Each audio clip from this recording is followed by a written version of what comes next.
Bismillah,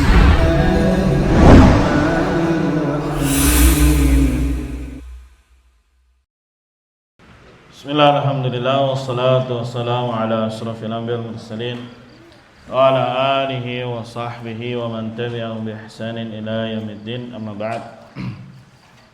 Ikhwani fillah rahimani rahimakumullah. Kita lanjutkan kembali pembacaan syarah Kasyfus Syubhat. Kalau di buku kita sudah masuk di halaman 61. Halaman apa? 61 ya, sudah hampir sepertiga kitab. Ini masih muqaddimah ya. Ini masih muqaddimah, belum masuk ke inti syubhat dan jawabannya. Tapi kalau dia ngerti muqaddimah, sebetulnya sudah terjawab syubhat atau syubhatnya apa, kemudian jawabannya apa. Sudah apa? Dipahami. Sama kayak konteks semalam kita belajar tentang iman, itu muqaddimah panjang. Mohon yang di situ berisi maklumat-maklumat tentang iman, tentang pembatalnya, bagaimana konsekuensinya. Nanti ketika ada syubhat, dia sudah bisa memahami jawabannya. Sebab ya, karena pembahasan kita agak panjang, jadi kita baca beberapa, kemudian nanti baru dikasih keterangan. Fadhal Syahrul dari fa'innaka. Bismillah. Fa'innaka idza arafta anna al-insana yakfuru bi kalimatin yakhrujuha min lisanihi faqad yaquluha wa huwa jahilun fala yu'dharu bil jahli. Nah, terjemahkan. Sungguh jika engkau telah mengetahui bahwa manusia itu bisa menjadi kufur disebabkan satu kata yang dikeluarkan dari lisannya, maka seringkali ada manusia yang mengucapkannya sedangkan ia tidak mengetahui risiko hal itu, padahal tidak ada alasan karena ketidaktahuan. Ya. Di sini saya mengungkapkan fala yu'dharu bil jahli. Maka tidak ada dispensasi, tidak ada uzur disebabkan kebodohan dia. Ketika dia telah melakukan satu bentuk kekufuran, baik berupa ucapan maupun perbuatan, maka tidak ada bab dispensasi dalam hal nanti penamaan. Dalam hal apa? Penamaan. Karena dia pelakunya, karena dia orang yang langsung mengerjakannya. Tapi nanti akan ditalik oleh Syekh Utsaimin rahimahullah ya, dalam perkara yang lainnya, apakah ada uzur dalam hal yang lainnya.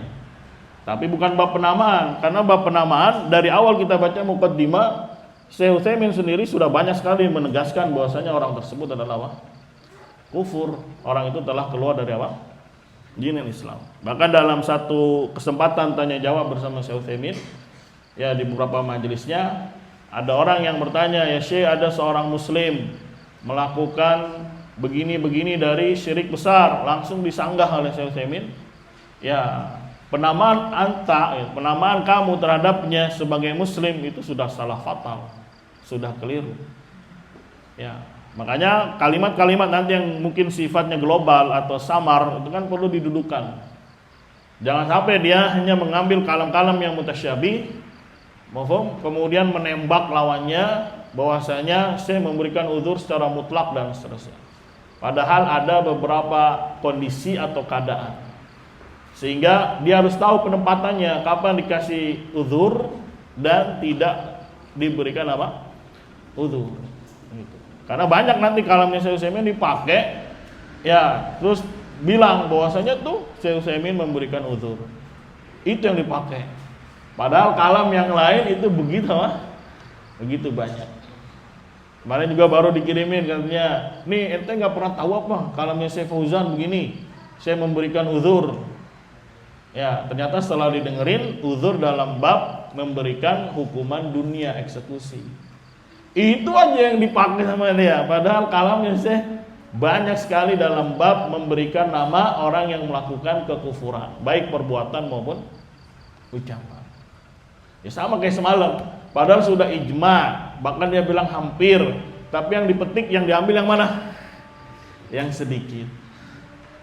Ini jangan dipahami yang seperti ini modelnya karena memang dia bodoh, enggak.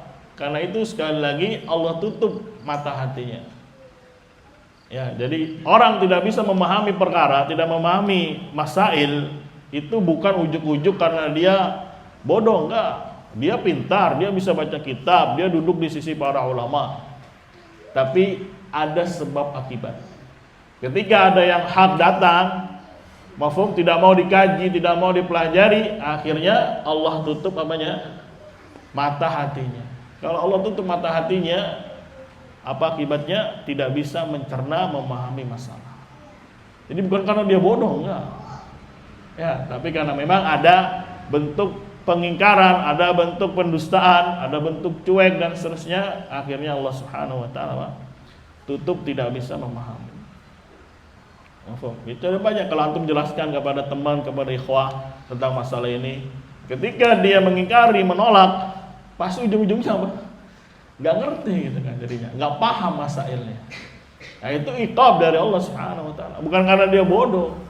Dia bisa dengar, dia bisa mencerna ucapan, dia ngerti apa yang kita ucapkan. Tapi ketika ada bentuk ya pemalingan, ada bentuk tidak setuju, ada bentuk ya enggan, menolak dan seterusnya, akhirnya Allah Subhanahu wa taala tutup mata hatinya. Nasallallahu alaihi wasallam. Lanjut catatan. Catatan kami pada kalimat yang diungkapkan oleh pengarang di atas adalah sebagai berikut. Maksudnya komentar dari Syekh terhadap ucapan Syekh Muhammad Ibn Abdul Wahab. Lanjut. Saya tidak yakin Syekh Muhammad bin Abdul Wahab tidak berpandangan adanya uzur karena kebodohan, ketidaktahuan, kecuali yang dimaksud adalah sikap mengabaikan dengan tidak mau belajar, seperti mendengar kebenaran namun tidak juga memperhatikan dan tidak mau belajar. Yang demikian ini tentu saja tidak ada uzur karena kebodohan. Nah, kalau modelnya seperti ini sudah tahu al-haq, gampang diakses, tidak mau belajar, tidak mau mencari, maka ketika dia terjatuh ke dalam kekufuran, kesyirikan, terus dia ngomong saya bodoh, maka apa? Ini tidak ada yang namanya apa? Dispensasi. Ya, sama ya kayak orang bilang saya nggak tahu hukum mencuri, saya nggak tahu hukum berzina, ya, antum terima ungkapannya? Tidak, ya, yang seperti ini apa? Tidak dapat uzur. Terus gimana yang dapat uzur? Nanti sama saya diberikan beberapa contoh, ya, dan ternyata kebanyakannya, ya, ketika dalam masalah eksekusi atau dalam masalah memerangi itu tidak boleh langsung memang diperangi. Bisa jadi dia dapat uzur. Bisa jadi dia dapat apa? Dapat uzur. Tapi dalam bab penamaan ijma. Dalam bab penamaan apa? Ijma. Mafhum? Bahkan penamaan ini sudah ada sejak ya kesyirikan pertama kali muncul di muka bumi ya di masa Nabi Nuh alaihi salam. Lanjut, saya tidak yakin pandangan seperti itu dari Syekh. Karena di tempat lain beliau memiliki pernyataan yang menunjukkan adanya uzur karena kebodohan. Beliau pernah ditanya perihal orang yang boleh diperangi dan mengenai sesuatu yang menyebabkan seseorang itu kafir. Nah, betul. Jadi tadi kan kalimatnya global, kata Syekh tidak ada uzur, kata Syekh Muhammad bin Abdul Wahab. Terus kata Syekh Utsaimin, saya tidak yakin kalau saya berpendapat seperti ini. Karena di dalam konteks yang lain saya memberikan uzur. Tapi lihat bagaimana saya mengarahkan ya orang yang boleh diperangi dalam perihal orang yang boleh dia perang. Nah, perang ini penamaan atau memberikan eksekusi? Eksekusi. Ya, misalnya nih orang di pedalaman sana nih, dia tidak beribadah kepada Allah, tentu tidak beragama dengan agama Islam. Berarti apa namanya penamaan di dunia ini? Muslim atau kafir? Hah? Kafir bil ijma. Kemudian apakah boleh kita datang ke Baduy sono dalam terus langsung kita perangi?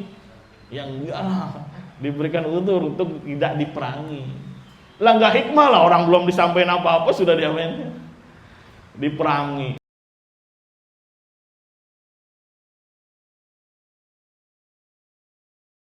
Makanya kan saya datang ini menjelaskan, ya musuhnya dua, antara yang ekstrim kanan sama ekstrim apa? Kiri. Ekstrim kiri itu Khawarij, ekstrim kanan apa? Murji'ah. Ya, jangan sampai bergampang-gampangan ya untuk mengeksekusi, itu kerjanya siapa? Khawarij. Ya, terus juga slow-slow, nggak usah dikasih nama. Ini juga kelakuannya siapa? Murji'ah. Nah, gitu. Maka perhatikan kata Syekh Utsaimin, ya beliau pernah ditanya perihal orang yang boleh diperangi dan mengenai sesuatu yang menyebabkan seorang itu kafir. Ini dalam perkara-perkara khafiyah. Maka bisa jadi dia diberikan dispensasi dalam perkara kufurnya yang bersifat khafi. Ya, jangan langsung wah ini kesempatan, ini dalil buat saya nih. Ini aja yang diambil, sedangkan yang lain kalam begitu banyak dia dibuang. Dan banyak contohnya, kayak semalam tadi masalah ijma sholat, terus masalah kalamnya Syekh Muhammad sendiri itu juga diambil kalam yang rancu, kalam yang mutasyabih, padahal kalam yang lain apa? Banyak. Dan seterusnya kelakuan orang-orang yang suka mengambil kalam sepotong demi sepotong. Terus beliau menjawab, rukun Islam itu ada 5. Yang pertama adalah 2 kalimat syahadat. Kemudian 4 rukun lainnya. Yang keempatnya, jika diakui oleh seseorang namun ia meninggalkannya karena mengabaikan, kami tidak mengkafirkannya karena meninggalkan, meskipun kami memeranginya atas perbuatannya. Para ulama berselisih pendapat mengenai kekufuran orang yang meninggalkannya karena malas, bukan karena ingkar. Maka kami tidak mengkafirkan kecuali atas ijma' jumhur ulama, yaitu 2 kalimat syahadat. Nah, barakallahu fik. Ya, antum perhatikan juga kalau mau memahami kalamnya Syekh Muhammad ibn Abdul Wahhab. Nah, ini kan kalamnya Syekh Muhammad bin Abdul Wahhab. Beliau itu menjawab sesuai dengan waktu dan ruang. Bisa dipahami ya? Sesuai dengan kondisi, sesuai dengan apa? Keadaan. Terkadang ya bahasa-bahasa yang digunakan itu diplomatis. Tujuannya kenapa? Melihat kondisi, melihat maslahat yang ada. Misalkan beliau jawab secara global, kemudian dikasihkan isyarah, ya supaya orang nanti tidak salah paham kalau dia jeli. Makanya beliau di sini mengungkapkan beliau tidak akan mengkafirkan kecuali sesuatu yang telah ijma. Ya kan ini kalimat-kalimat yang sifatnya apa? Mujmal kan? Kalimat-kalimat yang sifatnya global. Karena memang ketika itu dimaksudnya beliau, itu kan masih banyak pasukan-pasukan orang-orang ya Turki Utsmani. Yang kalau beliau langsung mungkin jor-joran, sacet-sacet begitu, bisa bahaya buat apa? Buat dakwah. Makanya menggunakan diksi-diksi yang di situ sifatnya apa? Diplomatis. Dan ini banyak digunakan misalkan sama Syekh bin Baz. Ketika ditanya, apa hukum orang-orang Asy'ariyah, apakah dia Ahlus Sunnah? Apa jawabannya saya bin Baz? Ya, Asy'ariyah termasuk Ahlus Sunnah. Ya, apa yang dia mencocoki Ahlus Sunnah. Dimana? Berarti apa? Bisa dikatakan Ahlus Sunnah kalau dia mencocoki mazhabnya atau manhajnya siapa? Ahlus Sunnah. Tapi kalau nggak mencocoki, ya berarti apa? Ya bukan Ahlus Sunnah.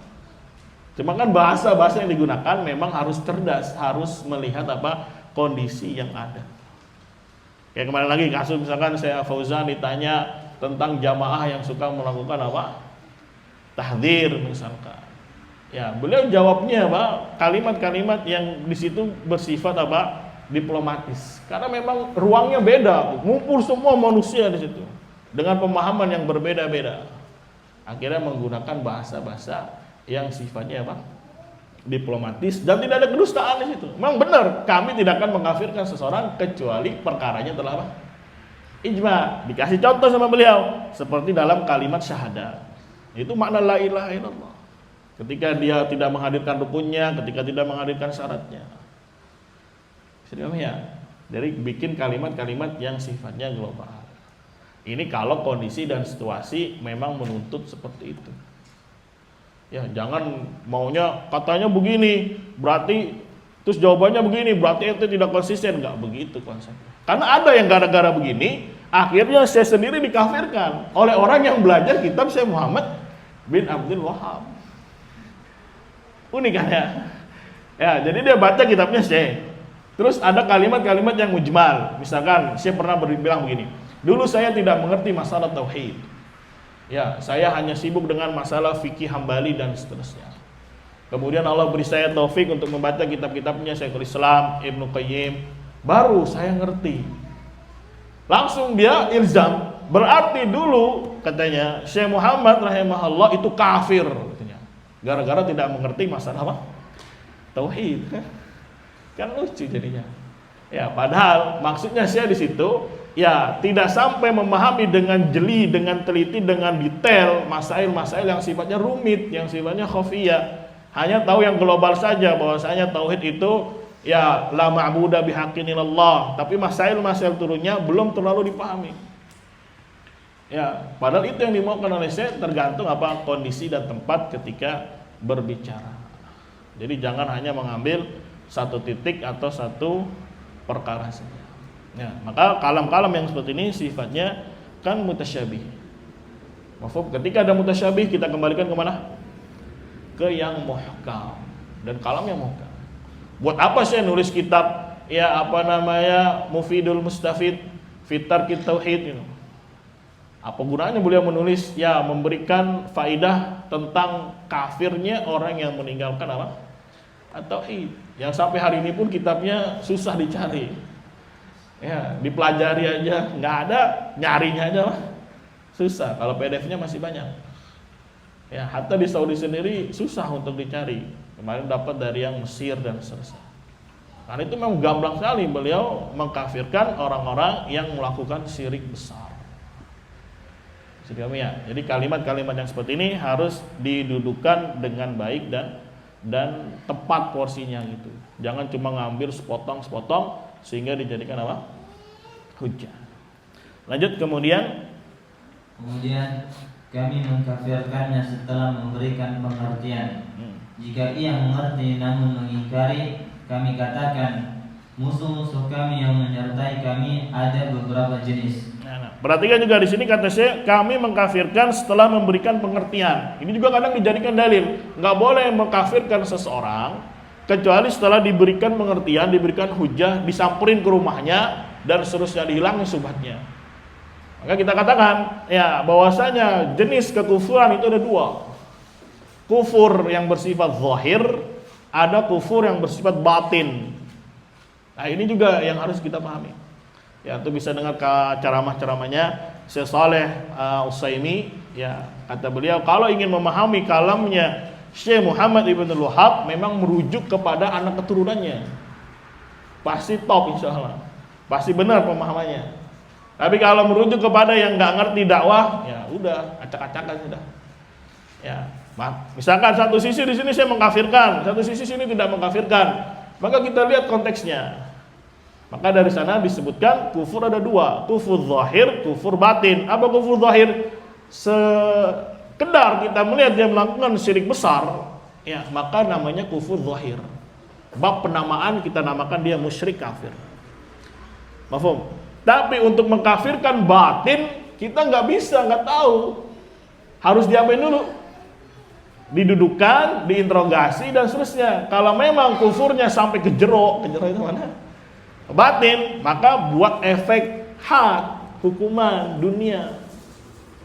Serius ya? Jadi kalau sekedar adanya kufur zahir kita belum tahu kufurnya batin, nggak bisa kita langsung bom dia, tiba-tiba langsung ditusuk, langsung ditembak, nggak boleh. Karena kita belum tahu kufur batinnya apa. Sampai sini bisa dipahami ya. Jadi jangan cuma ngambil sepenggal. Ini kata saya kami mengkafirkannya setelah memberikan pengertian. Karena ini hujah-hujahnya orang-orang ya murji'ah. Enggak boleh kita langsung mengkafirkan kecuali setelah tegakkan hujah, dikasih pengertian, dihilangi syubhatnya dan seterusnya. Salah posisi, salah tempat. Saya pahami sampai sini nih. Jadi kufur ada dua, kufur zahir berefek pada penamaan. Kufur batin berefek pada apa? Eksekusi. Begitu. Ya, akhirnya kalau pakai kaidah ini nanti nggak ada kekufuran. Harus dikasih pengertian. Itu dari dulu kita belajar. Nggak boleh antum mengkafirkan dia. Antum sudah tegakkan hujah. Antum sudah samperin dia. Antum sudah tanya dia. Nah itu mah Ya, babnya nanti beda poin, beda tempat, beda kondisi. Bisa dipahami ya sampai sini. Lanjut. Pertama. Jadi yang pertama, barang siapa mengetahui bahwa tauhid adalah agama Allah dan Rasulnya yang kami dakwakan kepada masyarakat ini, dan mengakui juga bahwa keyakinan mengenai batu, pohon, dan manusia yang menjadi keyakinan mayoritas orang, hal itu merupakan perbuatan syirik kepada Allah, yang Allah mengutus Rasulnya untuk melarang perbuatan tersebut dan memerangi pelakunya, agar agama itu sepenuhnya bagi Allah. Namun ia tidak juga memberi perhatian kepada tauhid, tidak mau mempelajarinya, tidak mau masuk ke dalamnya, serta tidak mau meninggalkan syirik, maka ia kafir. Lihat. Ini kalamnya Syekh Muhammad semua nih, yang dibawa oleh Syekh Utsaimin, kalamnya sama Syekh Muhammad ibn Abdul Wahab. Tadi kan di awalnya kata saya dikasih keterangan. Saya tidak meyakini kalau saya itu tidak memberikan udzur secara mutlak. Sekarang dikasih contohnya, kalau ada model yang seperti ini tidak mau menerima dakwah, padahal semua akses dan seterusnya mudah diraihnya. Apa hukumnya untuk Syekh? Apa hukumnya dari Syekh? Maka katanya apa? Kafir. Serius ya? Ya makanya baca kalam itu harus utuh gitu. Jangan cuma sepenggal ambil terus yang lain dibuang, enggak. Baca kalam itu secara utuh. Karena terkadang ya, apalagi kalau nulis-nulis yang resmi gitu, itu memang harus betul-betul kalimat-kalimat yang kayaknya formal. Ya, karena ada juga misalkan kitab Dawabit Takfir yang dikeluarkan oleh kerajaan Saudi. Ya, kadang ini juga dipakai oleh mereka. Mafhum, padahal yang dimaukan di situ adalah sedang memberikan undang-undang dalam hal eksekusi. Itu masalah pemakaian dalam hal penamaan, akhirnya dijadikanlah hujah. Padahal memang bahasanya formal sekali, bahasanya resmi sekali, harus ditegakkan hujah, harus terpenuhi syarat, ternafikan mawani. Ya, padahal sudah dikasih muqaddimah, itu adalah bab hukuman. Ya, karena itulah ketika ada penolakan, akhirnya tidak bisa memahami masalah. Jadi sekali lagi, tidak bisa memahami masalah itu jangan dianggap karena dia bodoh, enggak. Karena ada bentuk penolakan sehingga Allah iqab dia, dibungkus hatinya, tidak lagi bisa mencerna al-haq. Nasallallahu alaihi wasallam. Lanjut, kita memeranginya. Kita memeranginya karena kekufurannya, sebab ia telah mengetahui agama Rasul, namun tidak mau mengikutinya, serta mengetahui syirik, namun tidak mau meninggalkannya. Sekalipun ia tidak membenci agama Rasul maupun orang yang masuk ke dalamnya, juga tidak memuji kemusyrikan maupun tidak menganggap baik kemusyrikan itu di hadapan manusia lain.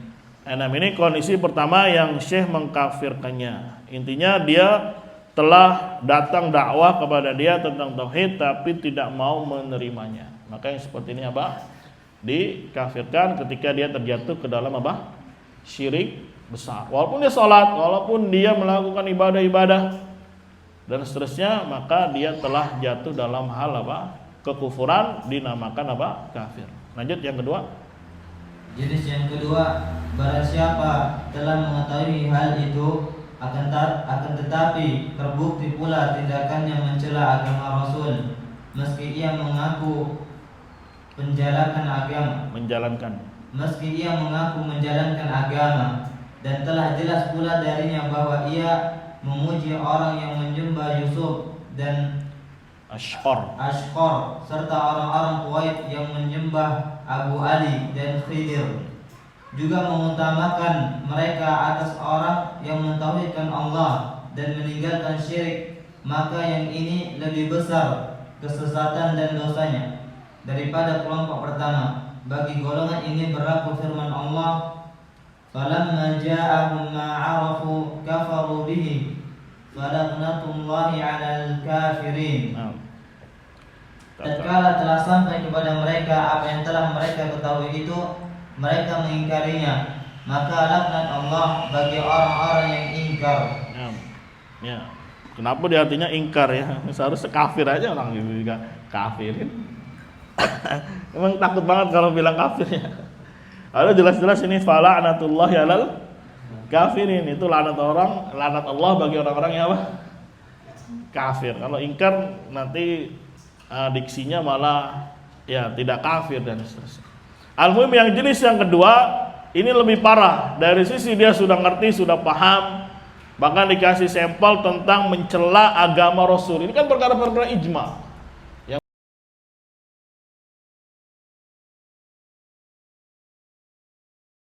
Yang pertama tadi sekadar datang dakwah, bisa mengakses dan seterusnya, tapi tidak mau lepas dari kesyirikan. Itu pun dihukumi apa? Kafir. Nah sekarang yang kedua lebih parah, sudah tahu al-haq tapi malah mengkufurinya. Maka bisa jadi nomor 2 ini masuk dalam kufur inad. Ya, pahami juga kufur kemarin yang sudah terus kita jelaskan, ada kufur i'rad, ada kufur apa? Inad, ada kufur jahal. Kapan dikatakan kufur? Kita kufur jahal dulu lah. Kufur jahal, jahal itu bodoh, nggak tahu sama sekali belas. Ya, nggak tahu apa itu Al-Quran, nggak tahu itu apa Islam. Ya pasti beragama bukan agama apa? Islam. Mafhum? Ya, ini pun dikatakan kufur. Namanya kufur apa? Jahlin. Ya, di dunia kufur, di akhirat nanti di bawah kehendaknya Allah atau diuji. Karena khilafnya kencang luar biasa, tapi yang rajih wallahu alam dia akan diuji di sisi Allah Subhanahu wa taala nanti di yaumul qiyamah. Adapun kalau kufur i'rad, ya segala akses mudah diraih. Dia hidup di tengah-tengah kaum muslimin, Al-Qur'an ada, diterjemahkan, kajian-kajian tauhid banyak, perselisihan antara dai tauhid dengan dai syirik itu menyebar di medsos. Ya, tapi dia cuek, nggak mau belajar. Terus terjatuh ke dalam kesyirikan, namanya kufur apa? I'rad itu berpaling. Jenis yang ketiga namanya kufur inad. Kufur inad itu sudah tahu yang benar adalah begini, tapi tidak mau menjalankan, bahkan melawannya, menentangnya. Maka ini disebut kufur apa? Inad. Nah ini kan perkara-perkara yang sudah ijma. Makanya dari awal tadi kata Syekh, saya tidak akan mengkafirkan kecuali perkara-perkara yang telah apa? Ijma. Ya, dan saya juga ngasih contohnya Syekh Utsaimin perkara-perkara yang begini memang modelnya. Tidak diberikan dispensasi oleh Syekh Muhammad Ibn Abdul Wahhab. Jadi memang perlu didudukan masalahnya. Nanti di belakangnya setelah masalah ini kata Syekh, masalah udzur bil jahal, masalah istihadiyah itu. Padahal kita lagi berbicara konteksnya bukan bab penamaan. Ya, ini kan selalu dibawa, terutama tuh yang menyebar tuh videonya siapa? Sufyan Nurai itu. Ya, pas ditanya kata dia, kebetulan saya bawa nih kitabnya saya siapa? Syekh Utsaimin, dibacain lah sama dia. Yang dibacain kesimpulan. Sedangkan dari awal sininya nggak diapain sama dia. Nggak dibaca. Ini kan curang namanya. Ini apa namanya? Curang, nggak amanah, nggak ilmiah. Ya namanya membohongi ya, Pak. Umat. Namanya apa? Ya mengambil sesuatu yang sesuai dengan hawa nafsunya. Ya kalau ditanya, padahal dia belajarnya di Saudi, padahal dia belajarnya sama ulama-ulama apa? Ulama-ulama kibar, mafhum, yang mereka bagus tauhidnya. Maka dijelaskan salah satunya oleh Syekh Aiman Anqari itu, mafhum. Ya beliau juga termasuk yang keras membantah orang-orang apa? Murji'ah. Beliau bekerja sebagai lembaga tentang firqah-firqah mu'asirah, ya firqah-firqah kontemporer yang ada di alam ini. Ya, jadi Saudi itu punya lembaga yang meriset gitu. Ya, firqah-firqah yang muncul baru. Ya, yang disebut kalau bahasa Indonesia neo, apa neo? Yang baru, ya neo khawarij, neo murji'ah, ya bahasa Arabnya mu'asirah, yang kontemporer yang muncul belakangan ini. Jadi Saudi itu punya badan khusus. Ya, sejenis intelijennya gitu loh. Ya, jadi yang ngeriset firqah-firqah yang ada. Dia mengatakan, ya kenapa orang yang seperti ini kok bisa rusak gitu ya. Ini mungkin sebagai jawaban yang kemarin juga. Karena salah satunya terpengaruh dengan pemikirannya Mu'tazilah. Pemikirannya siapa? Mu'tazilah yang bernama Jahid. Jahid ini punya pemikiran, ya setiap orang yang memiliki argumen, memiliki ungkapan, memiliki teori, maka itu benar.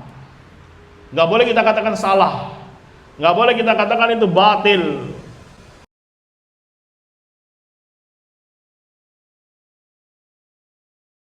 Sampai kita memusuhi dia, jangan sampai kita mencap dia jelek. Ya, maka bisa kita anggap akwalnya. Ini rusak. Ya, jadi kalau ada orang misalkan bilang boleh demo, boleh.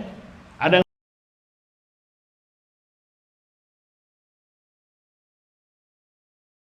alasan HAM dengan alasan ini dan ini, ya semua orang juga punya pendapat dan seterusnya. Ini asal muasalnya dari pemikiran Mu'tazilah. Ya, jadi ngeri memang Murji'ah Mu'asirah ini. Ya, Murji'ahnya ada, Jahmiyahnya ada, Mu'tazilahnya ada, Asy'arinya ada. Ya, jadi pemikiran-pemikiran ini menganggap kalau ada yang sudah ngomong begini terus ada lagi belakangan ngomong, ya maka dianggap akwalnya ini. Dan ini dipraktekkan betul. Padahal ijma sudah tegak tentang kafirnya orang yang meninggalkan apa? Salat. Datang belakangan. Dianggap sama dia. Akhirnya dibilang ini masalah khilafiyah. Kalau masalah khilafiyah berarti boleh apa? Boleh ambil, terserah saya. Yang menurut saya lebih nyaman di hati, terserah. Ya, bahkan di Lipia sendiri kadang dosen-dosennya dipakai ini. Jadi belajar fikihnya gampang. Disebutin semua akwal, misalkan dalam masalah ini ada 5 akwal, kata dosennya apa? Terserah kalian mau ambil yang mana, karena ada ulamanya. Iya, kalau masalah-masalah yang hilafnya kenceng, mafhum, nggak masalah. Tapi kalau masalah antara yang batil dengan yang hak terus suruh pilih, waduh, ngacau lah. Ya, misalkan lagi bahas tentang nikah mut'ah, nikah kontrak. Ya, disebutin masailnya, ada yang bilang haram, ada yang bilang apa? Mubah. Terus dia pilih yang mana ya? Kira-kira kalau ada orang yang berpenyakit dalam hatinya pilih yang mana? Yang mubah. Ya, apalagi dia baca dalil-dalilnya yang dikemukakan orang Syiah, kalau mut'ah sekali ini pahalanya 2, ini 3, ini. Wah, seru juga nih. Itu. Makanya banyak orang yang terpengaruh kena pemikiran apa? Syiah karena diajak dari sisi apa? Nikah mut'ahnya itu. Ya, ini kan jadinya rusak. Tidak semua akwal itu teranggap. Apalagi kalau sudah tegak apa? Ijma. Ya. Begitu juga telah tegak ijma bab penamaan, kalau orang melakukan syirik besar, dia diberi nama dengan apa? Perbuatannya musyrik. Ada orang yang bilang enggak, dia enggak musyrik. Ya, berarti ini masalah khilafiyah. Boleh kita ambil pendapat yang A atau yang B dan jangan saling gontok-gontokan. Jangan saling ribut. Yang ngomongnya mah indah, giliran mereka yang pada ribut, pada berselisih, ributnya luar biasa. Nah, berarti kan konsisten ini. Ya. Kan ada yang misalkan mau membolehkan video, ada yang tidak membolehkan apa? Video. Seharusnya sesuai kaidah mereka, nggak usah berantem, kan gitu. Ya, nggak usah saling sikut menyikut. Nggak taunya nyatanya apa? Sikut menyikut. Nah, ini kan berarti ada yang salah dalam apanya? Kaidah. Ada yang salah dalam teori dasarnya. Kalau teori dasarnya benar, ya pasti tidak akan yang namanya apa? Sikut menyikut gitu. Ya, karena dulu sampai kaget, sampai merinding kan. Ya, waktu ada yang bilang jangan belajar sama orang-orang RII katanya. Itu sama saja antum wudu dengan air kencing. Waduh, ributnya luar biasa kan. Lihat ini ribut yang sederhana atau ribut yang dahsyat ini. Ya, jangan ngaji sama orang-orang ini kan. Roja sama ini lagi berantem nih. Ya, terus yang pihak RII manggilin syekh gitu. Terus, wah syekhnya bagus ini. Ya, dia mintalah, jangan sama ustadz-ustadznya. Apa kata ustadznya bilang? Jangan belajar sama mereka. Kalau antum belajar sama mereka, berarti sama aja antum lagi berwudu dengan air apa? Air kencing. Kira-kira ini ya ribut biasa atau ribut besar ini kira-kira? Ya. Padahal apa? Saya yang luar biasa, ibaratnya saya dari Saudi yang dianggap keilmuannya. Begitu juga yang ini lagi ngadain daurah, nggak boleh datang kepada dia dan seterusnya. Padahal kalau dikaji apa sih yang mereka ributin? Ya itu masalah ya mungkin video, masalah terlalu berlebih-lebihan dalam bab minta dana dan seterusnya. Tapi dalam masalah akidah mau mereka saling bahas? Gak mau. Kenapa? Ya karena saudara apa? Kembar. Karena saudara apa? Saudara kembar. Assalamualaikum ya. Wassalam. Jadi itu kalau ditanya kenapa sih? Ya itu tadi punya pemikiran dari turunannya Jahid, seorang Mu'tazilah. Mafhum? Ketika ada orang yang menganggap sesuatu atau berstatement, maka bisa kita ambil. Nggak boleh kita bilang dia sesat, nggak boleh kita bilang dia batil. Ya, mafhum? Kalau ada orang yang bilang langit hijau, nggak apa-apa, benerin aja. Kalau ada yang bilang tai kotok ngemanis, nggak apa-apa. Kan nggak begitu, nggak mutlak cara beragama. Kalau gitu rusak semua nanti. Ya, nggak mungkin ada dua pendapat, yang satu bilang kafir, yang satu bilang apa tidak kafir. Misalkan kasusnya sama, melakukan syirik besar, yang satu bilang kafir, yang satu bilang apa? Muslim. Nah ini kan jadinya ada dua ideologi dalam satu agama. Dalam satu negara aja nggak boleh ada dua ideologi. Ya, masa dalam satu agama yang bikin Allah Subhanahu wa taala, yang mensyariatkan Allah Subhanahu wa taala, kemudian ada dua ideologi, rusak nanti. Nah, ini kan makanya otaknya pada kemana gitu, hatinya pada kemana, fitrahnya mana, rusak memang sih. Ketika al-haq ditolak, al-haq tidak mau diterima. Sallallahu alaihi wasallam. Ya. Lanjut, ia juga termasuk dalam golongan yang disebutkan oleh Allah dalam firman-Nya, wa innakathu aymanahum min ba'di ahdihim wa ta'anu fi dinikum faqatilu a'immatal kufri innahum la aymana lahum la'allahum yattaqun. Jika mereka melanggar sumpah setelah ada perjanjian dan mencerca agamamu, perangilah pemimpin-pemimpin kafir itu. Sungguh mereka orang-orang yang tidak dapat dipegang janjinya. Mudah-mudahan mereka berhenti. Nah, melihat ini kan konteksnya sedang memerangi itu. Maka sedang memerangi memang dilihat istihadnya bagaimana, ya maslahatnya bagaimana, mafsadatnya. Tapi dalam bab penamaan mereka kafir.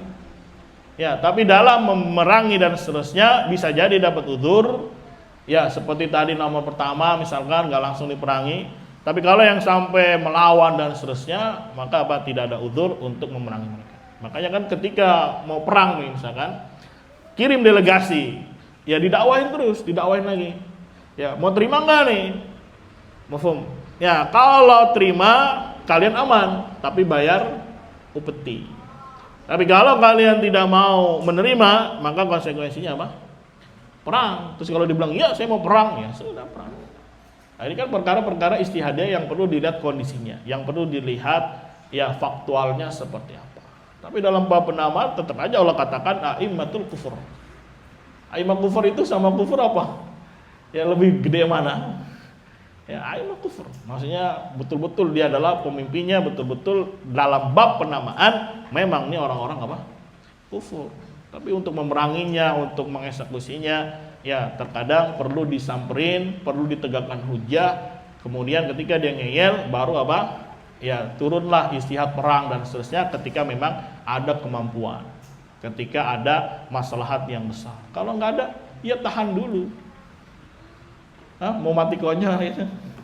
Ya, makanya Nabi ketika memerangi itu kan yang sekitar-sekitar dulu, nggak langsung yang Romawi, nggak langsung yang Persia. Kenapa? Karena masih apa? Tenaganya masih kecil. Ya, bahkan memerangi Romawi nanti setelah Nabi wafat. Setelah Islamnya mulai menyebar, banyak orang-orang Yaman masuk Islam, ya semangat sekali untuk berjihad.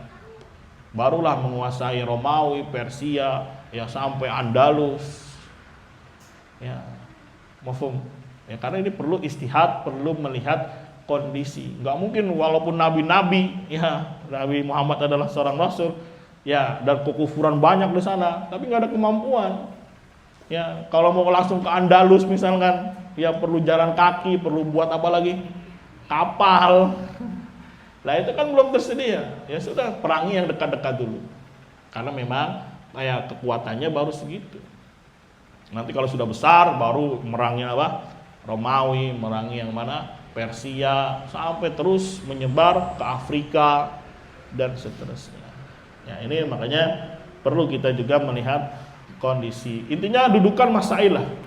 Ya, kapan bab penamaan, kapan babnya eksekusi, kapan kita bicara masalah negeri akhirat. Jangan dipukul rata lagi bahasnya eksekusi, ya Syekh memberikan uzur, nggak taunya diterapkan dalam bab penamaan. Nah, ini kan namanya nggak adil, curang namanya. Ya, kita lagi bicara tentang dunia akhirat, alam akhirat, bahwasanya mereka bisa jadi dapat uzur di hadapan Allah, kemudian diterapkan dalam bab penamaan. Ini kan nggak fair namanya, nggak adil, nggak insaf di dalam melihat masalah. Padahal dalam bab penamaan ijma sudah ijma. Lanjut kondisi yang ketiga. Yang ketiga, barang siapa mengenal, mencintai dan mengikuti tauhid serta mengenal dan meninggalkan syirik, akan tetapi ia membenci orang yang masuk ke dalam tauhid serta mencintai orang yang masih tetap berada di atas kemusyrikan, maka orang seperti ini juga kafir. Lihat tuh. Dia sudah kenal, sudah cinta tauhid. Mafhum? Kemudian meninggalkan kesyirikan tapi malah membenci tauhid dan membenci ahlinya. Apa hukumnya dari Syekh? Kafir juga. Termasuk pembahasan nomor 3. Ya, jadi jangan senang dulu di awal katanya saya berpendapat saya tidak yakin kalau saya memberikan udzur secara mutlak. Ya, atau tidak memberikan udzur secara mutlak. Tuh ada bukti-buktinya, ternyata saya memberikan sampelnya, rata-rata orang-orang yang sudah ijma akan kekufurannya. Jadi jangan sekali lagi mengambil kalam sepotong demi sepotong. Jadi kondisi nomor 3 itu apa? Yang menisbatkan diri kepada Islam. Sudah kenal tauhid, sudah kenal syirik ditinggalkan, tapi malah apa? Membenci. Ya, bisa masuk juga dalam bab ya nawakid yang ke berapa tuh membenci? 5 atau 6. Yang dia membenci apa yang ada di dalam syariat. Ya, ini khasnya gaya-gayanya orang-orang munafik. Ya, telah masuk ke dalam Islam tapi apa? Membenci Islam itu sendiri di dalam hatinya. Maka yang seperti ini juga kata Syekh hukumnya apa? Kafir. Lanjut tentang orang seperti ini. Tentang orang seperti ini Allah Subhanahu wa taala berfirman, "Dzalika bi annahum karihu ma anzalallahu fa ahbata a'malahum." Nah, terjemahkan. Yang demikian itu karena mereka membenci apa yang diturunkan Allah, Al-Qur'an, maka Allah menghapus segala amal mereka. Nah, lanjut yang keempat.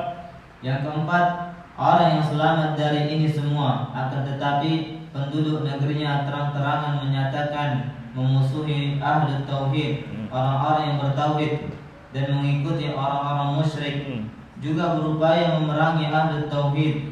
Ia enggan dan merasa keberatan untuk meninggalkan negerinya, lantas memerangi ahli tauhid bersama penduduk negerinya yang musyrik, serta ikut berperang dengan harta dan jiwanya, maka orang seperti ini kafir. Nah, ini juga model yang keempat, mafhum beda dari yang sebelumnya. Intinya dia hidup di negeri yang mencintai kekufuran dan kata pemimpinnya perang, ayo kita ke sana, dia ikut. Maka ini juga dihukumi apa? Kafir. Lanjut, andai kata penduduk negeri itu memerintahkannya meninggalkan puasa Ramadan, ia tidak mungkin menunaikan puasa Ramadan tersebut kecuali dengan meninggalkan mereka. Tentulah ia melakukan. Andai kata penduduk negeri itu memerintahkannya agar menikahi mantan istri ayahnya, dan hal itu tidak mungkin dihindari kecuali dengan meninggalkan mereka, tentulah ia melakukannya. Menyetujui mereka dengan turut berperang bersama mereka dengan jiwa dan harta, padahal mereka itu ingin memutus agama Allah dan Rasulnya melalui perang tersebut. Tentu hal ini merupakan tindakan yang lebih besar. Maka orang yang seperti ini kafir. Ia termasuk dalam kategori golongan yang difirmankan oleh Allah, satajiduna akharina yuriduna an ya'manukum wa ya'manu qaumahum kullama ruddu ila al-fitnati ursiqu fiha fa in lam ya'tazilukum wa yulqu ilaykum as-salama wa yakufu aydiyahum fakhudhuhum wa qatuluhum haitsu taqiftumuhum wa ulaikum ja'alna lakum alaihim sultanan mubina. Terjemahkan. Kelak kamu akan dapati golongan-golongan yang lain yang menginginkan agar mereka hidup aman bersamamu dan aman pula kaumnya. Setiap kali mereka diajak kembali pada fitnah syirik, mereka pun terjun ke dalamnya. Karena itu, jika mereka tidak membiarkan engkau dan tidak mau menawarkan perdamaian kepadamu, serta tidak menahan tangan mereka dari memerangimu, tawanlah mereka dan bunuhlah mereka di mana saja kamu temui, dan mereka lah orang yang kami dan mereka lah orang-orang yang kami beri kepada dan mereka lah orang-orang yang kami berikan kepadamu alasan yang nyata untuk memerangi, menawan dan membunuh mereka. Nah, ini intinya kondisinya satu negeri yang memang bersepakat untuk memerangi ahli tauhid. Maka yang seperti ini modelnya hukumnya pun sama, yaitu apa? Kafir. Lanjut, adapun kebohongan dan kedustaan yang muncul seperti perkataan mereka, kami mengkafirkan secara umum dan mewajibkan hijrah kepada kami atas orang yang punya kemampuan untuk menampakkan agamanya. Kami mengkafirkan orang yang tidak mengkafirkan dan orang yang tidak memerangi. Pernyataan seperti ini dan sekian banyak lagi contoh lainnya adalah sebuah bentuk kebohongan dan kedustaan yang dengannya mereka menghalangi manusia dari agama Allah dan Rasulnya. Ditulangi, adapun kebohongan ini jadi banyak ya, Syekh itu difitnah, tujuannya ya untuk mematikan dakwah apa? Tauhid. Ya, bahkan oleh abangnya sendiri namanya Sulaiman. Namanya Sulaiman ibn Abdul Wahab. Ada lagi yang namanya orang lain juga namanya Mansur. Ya, walaupun kila dikatakan dia telah rujuk dan bertobat. Tadinya termasuk orang yang memerangi dakwah siapa? Syekh Muhammad ibn Abdul Wahab. Jadi adapun kebohongan dan kedustaan yang muncul seperti perkataan mereka, kami mengkafirkan secara umum dan mewajibkan hijrah kepada kami atas orang yang punya kemampuan untuk menampakkan agamanya. Jadi di framing bahwasanya Syekh itu kalau bahas ini berarti mengkafirkan semua manusia secara ta'yin. Ya, padahal Syekh sedang ya memberikan kaidah saja. Adapun untuk mentakyin memang perlu dilihat orangnya gitu kan. Apakah betul dia melakukan kesyirikan atau tidak? Kalau nggak tahu ya sudah, jangan dikafirkan kan gitu. Kayak kemarin contohnya antum sholat misalkan, nggak tahu ini orang ini pelaku syirik atau enggak. Kalau nggak tahu ya sudah, sholat aja di belakangnya.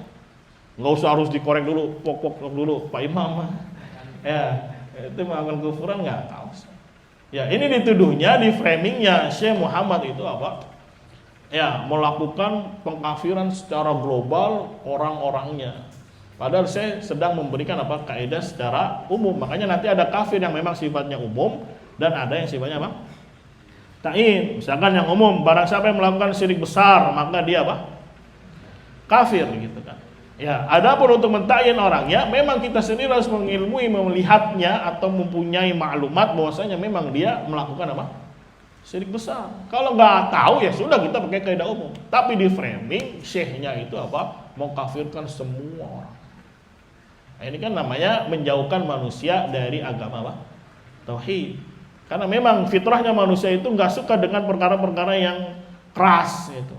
Ya, berbau-bau kafir dan sebagainya kan orang akhirnya menjauh, wah ini sehnya sangar ini gitu kan. Ya sama dulu di framingnya, ya antum belajar sama siapa? Sama ustaz dari Yaman. Jangan dari Yaman ya. Dari Yaman apa? Keras-keras gitu. Yang dari Madinah aja, yang dari Saudi adem-adem enak dah. Pokoknya talimnya slow, talimnya syahdu gitu. Ya saking sadunya ngantuk kan. Ini kan framing namanya, framing apa? Framing jahal gitu kan. Apakah memang kalau dari Yaman semuanya keras? Enggak juga. Apakah dari Madinah semuanya lembut? Enggak juga. Ada juga yang sangar, ya. Dikit-dikit neraka, dikit-dikit ribuan neraka, dikit-dikit. Jadi orang takut semuanya. Ada juga.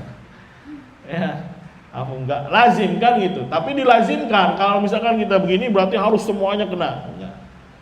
Ya sama aja kayak antum belajar apapun, belajar nahu, bahwasanya isim kalau dia marfu di depannya fiil maklum, maka hukumnya apa?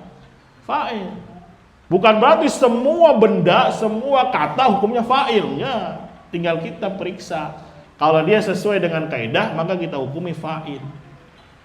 Begitu bisa dipahami ya? Nah, kita belajar kaidah umumnya. Kemudian penerapannya gimana? Ya sudah, ketika ada seseorang sesuai dengan kaidah yang kita pelajari, ya sudah kita hukumi sesuai dengan kaidah yang kita pelajari. Bisa dipahami ya? Antum lagi ngaji, terus ketemu nun sama kaf, dibacanya apa? Ya ikhfa. Bukan semuanya kalimat ikhfa semuanya ya, enggak. Tergantung apanya? Ya kondisi kita baca ayat. Ya sudah, ketika baca kita hukumi dia ikhfa. Masa kita bilang nggak boleh ikhfa, ini antum dari mana ini? Ya tanya dulu sama syekh gitu. Lah buat apa belajar? Kecuali perkara-perkaranya yang jelimet, yang harus monyong mulutnya, yang majre gimana ngomongnya nih nggak tahu, itu wajar. Karena kan cuma satu doang ya di dalam Al-Quran yang dibacanya sampai begitu. Ada lagi nggak itu? Nggak ada kan, cuma majreha. Kok bisa majreha? Atau ada orang yang apa? Bacanya pakai qiraah lain. Dia dengar nggak pernah dengar nih. Wadduhe misalnya. Lah, kenapa ini bacanya wadduhe? Ini apa ya? Boleh dia tanya. Oh, ternyata ada qiraah. Tapi kalau perkara-perkara yang jelas gamblang, masa kita perlu tanya dulu? Ya nanti nggak ada orang kafir. Ya, padahal jelas-jelas dia nyembelih sapi, nyembelih kebo untuk apa? Jin. Terus kita bilang dia musyrik. Antum ya Allah, akhi, main musyrikin aja. Ya. Oh, ya, saya Ibnu Bas pernah ditanya, boleh nggak orang awam mengkafirkan? Kata saya, kalau orang awam ini ngerti, paham ya dalam masalah-masalah zahirah, maka boleh. Nggak usah tanya ulama, karena tanya ulama dalam perkara yang samar dan dalam bab nanti eksekusi. Karena qadhi itu ulama. Ya, hakim-hakim dulu itu orang-orang yang berilmu. Jadi perlu didudukan perkaranya sama mereka. Jadi ya. Jadi ini framing jahat untuk menghancurkan dakwah apa? Dakwah tauhid. Atau di sini dia framing Syekh itu mewajibkan semua orang harus hijrah ke Riyadh katanya. Karena Syekh ketika itu kan di Najd. Najd itu daerah-daerah di Riyadh. Ya, semuanya pokoknya harus hijrah ke kami. Ini kan juga sekali lagi framing. Ya, nggak ada Syekh mewajibkan semua manusia harus apa? Hijrah ke tempatnya. Karena memang hijrah itu ada dua hukumnya. Ada yang wajib, ada yang apa? Mustahab. Kapan dikatakan wajib? Ketika dia tidak bisa menegakkan syiar Islam, dia hidup di lingkungan negara yang kufur, tapi tidak bisa menegakkan syiar Islam, maka hukumnya menjadi apa? Wajib untuk hijrah. Tapi kalau dia masih sanggup bisa menegakkan syiar Islam, boleh dia pakai jubah, boleh dia sholat berjamaah, boleh dia pakai cadar yang wanita, boleh dia menegakkan tauhid, ceramah tauhid, boleh gak kita di sini? Boleh, nggak wajib untuk hijrah. Alal aqal hukumnya menjadi apa? Mustahab. Dan sampai hari ini framing ini ada. Ya, kalian mengatakan negeri ini negeri kufur, seharusnya kalian hijrah. Ngapain kalian tinggal di negeri ini? Ya, kita katakan hukum hijrah sendiri ada berapa? 2. Dan hijrah tidak akan terputus sampai yaumul qiyamah. Akan ada terus syariat yang namanya apa? Hijrah. Itu dari negeri kufur ke negeri apa? Islam. Tapi dilihat hukumnya. Nah, kalau antum masih bisa pakai celana cingkrang, masih boleh jenggotan, masih boleh apa lagi? Ya bikin taklim, tauhid, nggak ada yang melarang antum, nggak ada yang mengekang. Ya, kira-kira masih bisa menegakkan syariat Islam? Masih bisa. Maka tidak ada kewajiban untuk dia pindah atau hijrah. Tapi kalau antum sampai diikat, dipaksa, ditampolin, dipukulin, kayak kondisinya di Syam misalkan, di mana di Damaskus. Ya, makanya para ulama kan ketika itu misalkan kayak di Palestina, apa arahan mereka? Pindah. Ya, suruh apa? Pindah. Cuma di framing lagi, wah kalian ini tidak setia kawan, kalian ini begini, enggak ada solidaritas. Ya, akhirnya malah terus diapain? Digempur dan seterusnya. Sama dulu ayahnya Abdul Aziz, ya ketika Turki masih berkuasa itu pindah dia ke Kuwait atau kemana? Pindah dulu dia nyusun kekuatan, ketika sudah punya kekuatan serang balik. Ya, supaya apa? Dia ketika hijrah, ketika dia pindah dia bisa belajar, dia bisa menegakkan syariat Islam, ya dia bisa menyusun kekuatan dan seterusnya. Dan ini pun dipahami betul ya oleh agama lain. Contohnya kayak Andalus, ketika orang-orang Nasrani dijajah atau diusir oleh kaum muslimin, dia bikin sendiri. Ya, ngapain di sana? Dia didik anak-anaknya, ditanamkan kebencian kepada Islam. Dan itu bukan setahun, 2 tahun, atau setahun, atau 10 tahun, enggak, ratusan tahun. Ya, karena Islam di Andalus itu 700 tahun berpuasa. Tapi orang-orang Nasoro masih ada di beberapa daerah. Mencar dia, tapi menyusun kekuatan. Ya, akhirnya muncullah Napoleon. Nah, ya, pahlawan-pahlawan mereka ya sifatnya mengadu domba antara satu raja dengan raja yang lain. Akhirnya betul-betul hancur Islam di Andalus. Ya, sampai dipilih, ente mau tinggal di sini tapi masuk Nasoro atau keluar dari Andalus. Ya, maka banyak kaum muslimin keluar eksodus besar-besaran dari Spanyol. Ya, maka ini perlu didudukkan. Jadi jangan hanya menuduh, membuat framing jahat, karena ini bisa menjauhkan manusia dari agama yang agama yang hak. Lanjut, jika kita tidak mengkafirkan orang yang menyembah berhala yang terletak di atas kuburan Abdul Qadir, serta berhala yang terletak di atas kuburan Ahmad Badawi dan semisalnya, disebabkan kebodohan mereka dan tidak ada orang yang mengingatkannya, maka bagaimana kami mengkafirkan orang yang tidak menyekutukan Allah jika ia tidak hijrah kepada kami atau tidak mengkafirkan dan memerangi. Nah, ini juga bahasa-bahasa sekali lagi yang diplomatis ya. Kata Syekh, kami saja tidak mengkafirkan orang yang menyembah di kuburannya siapa? Abdul Qadir, disebabkan karena apa tadi? Kebodohan. Maka bagaimana mungkin juga kami mengkafirkan orang yang tidak menyekutukan Allah tapi tidak mau hijrah kepada kami gitu. Ibaratnya orang yang melakukan syirik besar saja di kuburannya Abdul Qadir tidak kami kafirkan. Maka bagaimana kami harus mengkafirkan orang yang tidak mau hijrah kepada kami? Ya, ini yang sering juga dipakai dalil oleh siapa? Oleh kaum Murji'ah. Lihat tuh, kata Syekh, kami tidak mengkafirkan orang yang menyembah di mana kuburannya siapa? Abdul Qadir. Maka para ulama menegaskan di situ babnya adalah kafir batin. Bukan kafir zahir. Ya. Sekali lagi kan, kondisi itu memang menuntut untuk seorang ya cerdas memilih diksi, memilih ungkapan-ungkapan, dan tidak ada kebohongan di sana. Misalkan antum lagi di polisi buat SKCK, mau kemana kamu buat SKCK? Saya mau melanjutkan pendidikan. Ya padahal mau ke Yaman misalkan. Soalnya kalau dia bilang Yaman harus ke Mabes pusat. Karena ini ada indikasi nanti dia jadi teroris apa segala macam. Jadi harus laporannya kemana? Mabes. Ya. Tapi kalau dia malas ke Mabes, ya sini aja polsek dan seterusnya. Kalau ditanya bilangnya apa? Melanjutkan pendidikan. Bohong atau tidak bohong? Bohong atau enggak?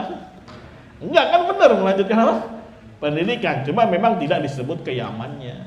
Nanti kalau ditanya lagi melanjutkan pendidikan kemana? Ya saya mau daftar dulu Pak, misalkan. Kali aja saya diterima, pokoknya banyak pilihan lah. Saya mau daftar ke universitas ini, tapi memang perlu SKCK Pak. Ya, bohong nggak ini?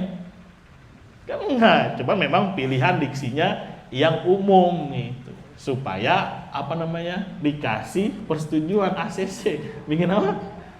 Jangan polos-polos amat. Mau kemana kamu? Ke Yaman Pak. Mau ngapain kamu? Mau jadi teroris ya?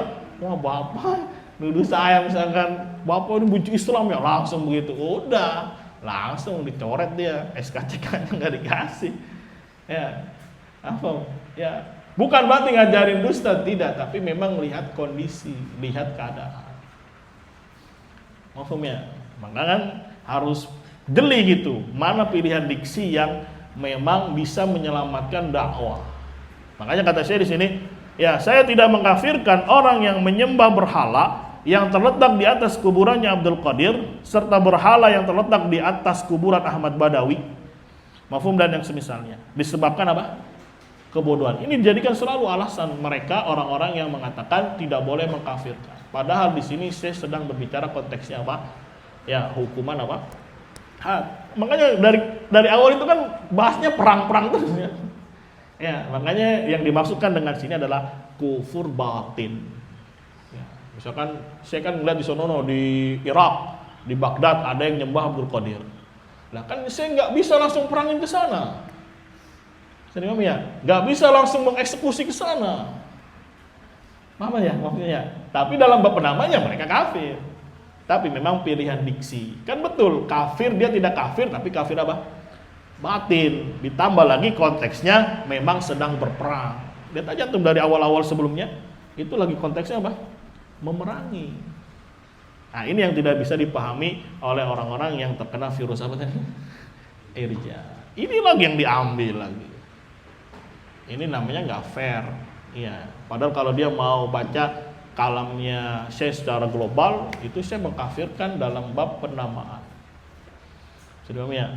Ya misalkan kemarin juga bab tentang tanya jawab tentang iman. Berapa banyak fatwa Syekh Fauzan yang mengkafirkan orang yang melakukan syirik besar? Bukan cuma 1 2, puluhan bahkan di situ. 40 ada kan. Dia ambil satu fatwa yang kata saya tidak kafir. Padahal saya lagi berbicara konteksnya hukuman apa? Dunia. Ini sekali lagi tidak fair di dalam meneliti ya, karena memang ada penyakit di dalam hatinya. Ada apa? Ada penyakit di dalam hatinya.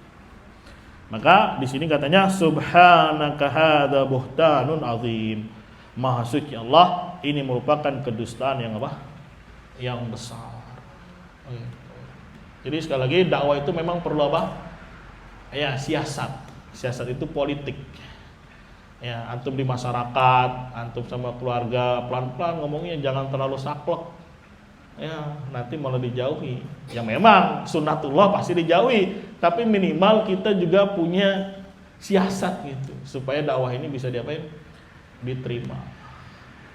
Ya, maaf ini ya. Ya, misalkan kayak ada dakwah, ya ini minbab mengingatkan kita akan nikmat pernah belajar di mana? Ibnu Mas'ud. Ada apa Anda nyebutin tentang masalah-masalah tauhid hakimiyah di Ibnu Mas'ud? Ya? Tentang hukum berhukum dengan selain hukum Allah? Ya, mungkin kalau Anda langsung sebutin kabur semua itu. Ya, mungkin langsung di blacklist. Ya, tapi kan yang Anda terusin edukasi masalah-masalah tauhid yang sifatnya uluhiyah. Ya, nanti pelan-pelan baru kalau sudah kuat kita bahas tauhid apa? Hakimiyah. Kalau semuanya langsung disampaikan, waduh. Kata Abu Hurairah, ya kalau semua hadis Nabi saya sampaikan, bisa-bisa kepala saya diapain? Digorok. Ya, maka perlu fikih, perlu apa?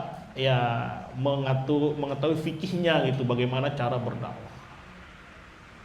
Ya, betul, ustadz ini begini, tapi nggak juga langsung antum sikat, ya. Kecuali ada maslahat. Ya, paham ya? Betul, misalkan ustadz ini menyimpang, ya sebisa mungkin jangan sebut namanya. Ya kita arahkan dulu apanya? Pemikirannya. Ya, sebagaimana syarah At-Tahawiyah punyanya Ibnu Abil Izz. Ya, Ibnu Abil Izz ini Hanafi. Ya, dia nulis kitab akidah karena ingin membantah orang-orang Hanafiyah dalam bab asma wa sifat. Tapi yang dia pakai kalamnya hampir kebanyakan mayoritas punyanya Syekhul Islam dan Ibnu Taimiyah. Punya Syekhul Islam dan Ibnu Qayyim. Tapi tidak disebut namanya. Tidak disebut. Karena kalau orang Ahnaf dengar nama Syekhul Islam, Ibnu Taimiyah dan Ibnu Qayyim langsung dibuang untuk buku. Makanya apa? Dimasukin kalamnya Syekhul Islam, Ibnu Taimiyah sama juga Ibnu Qayyim. Wah, masya Allah nih Ibnu Abdul Is cakep. Padahal itu kalamnya siapa? Syekhul Islam. Ini pun politik, ya siasat di dalam apa? Berdakwah. Tapi setelah tahu, waduh, ini punyanya Syekhul Islam ternyata kalamnya, langsung dibuang dia marah-marah. Ya, intinya kita memang perlu siasat gitu di dalam menyampaikan apa? Dakwah. Tidak semua apa yang kita ketahui harus disampaikan. Ya, lihat momen, lihat kondisi. Ini bisa jadi kalau saya langsung bilang kafir ini, waduh, bisa ditembak nanti saya. Ya, apalagi pengaruh Turki masih kuat ketika itu. Ya, pengaruh Turki masih kuat. Jadi memang perlu yang namanya siasat di dalam apa? Berdakwah. Ya itu tadi kayak perkataan Abu Hurairah. Sebetulnya banyak hadis Nabi ya yang kalau saya sampaikan secara gamblang atau hur bebas begitu aja tanpa melihat kondisi bisa digorok ya. Bisa dibunuh. Bukan berarti Abu Hurairah menyembunyikan, tidak. Beliau tetap menyampaikan tapi pilih-pilih, lihat orangnya, lihat kondisi, lihat masyarakat dan seterusnya. Ya jangan sampai ketika kita pengen menyampaikan al-haq tapi malah ya al-haq itu yang malah hancur di framing jelek. Ya, Walaupun juga kalau sudah wanti-wanti tetap aja framing jelek ada. Ya, minimal kita meminimalisir mudarat. Ya, antum masih punya keluarga, antum masih punya pekerjaan. Karena kalau langsung disikat nanti bahaya. Kecuali antum tahan kayak Imam Ahmad, itu beda urusan. Ya, Imam Syafi'i aja ya ketika diuji seperti itu, beliau nggak langsung bebas langsung bilang Al-Quran adalah kalamullah, enggak.